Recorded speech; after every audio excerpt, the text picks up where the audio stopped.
Today, we're going to walk through the Barstow Unified School District's policy on immigration enforcement. The whole point of this is to make it super clear, so every student, parent, and staff member knows what rights and protections are. So, let's get into it. Right from the very beginning, the policy lays down this powerful statement. And look, this isn't just some fluffy intro language, it's the bedrock for everything else that follows. It's making one thing crystal clear. Schools are safe zones for learning, period.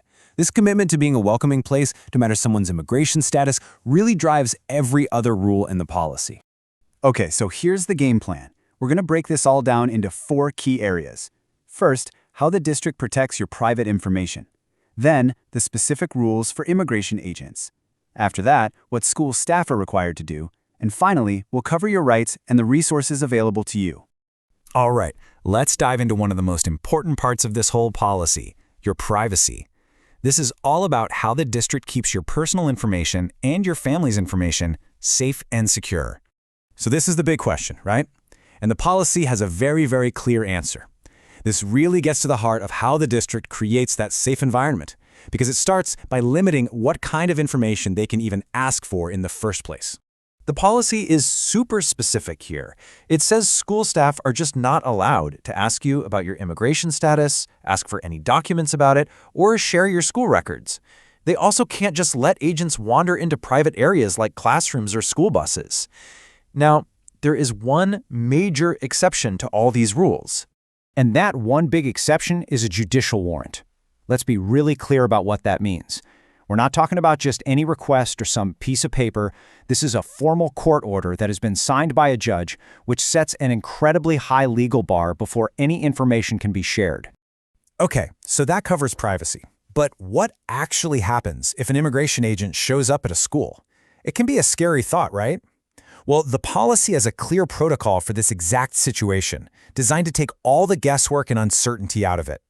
And really, it all boils down to this. You can see the 2 scenarios side by side. On the left, if there's no valid warrant, school staff must deny agents entry. That's the rule. But on the right, if an agent comes with that valid judicial warrant we just talked about, staff can't get in their way. That warrant is the key that changes the entire response.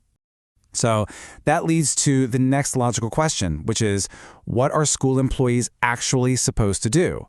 The policy gives them a really clear step-by-step playbook so that there's a consistent protective response across the entire district. And the key word here, honestly, is protocol. A teacher or a staff member at the front desk isn't expected to make these huge decisions all by themselves. No way. The policy makes sure that any kind of request is immediately escalated up a formal chain of command. And here's exactly what that protocol looks like. Step 1, an agent makes a request. Step 2, the staff member who gets that request does not act on it. Instead, Step 3, it gets reported immediately to the superintendent. And then finally, the superintendent lets the school board know, all while making sure everyone's personal information is kept confidential. It's a system designed for careful handling at the very highest level. We've gone over privacy and the protocols, but now let's talk about what this all means for you, for the students and the families. This part is all about empowerment and laying out the rights you have and the resources available. This right here is a really powerful and direct protection. It means the district's resources, their computers, their data, their files, cannot be used to create any kind of list or registry that singles people out because of their immigration status or where their family comes from. It's a fundamental guard against profiling.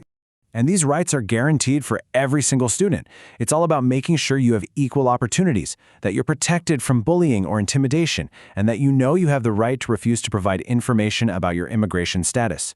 And of course, all of this is built on that core right to a free public education, no matter what. And crucially, these rights aren't just words on a page. They have teeth.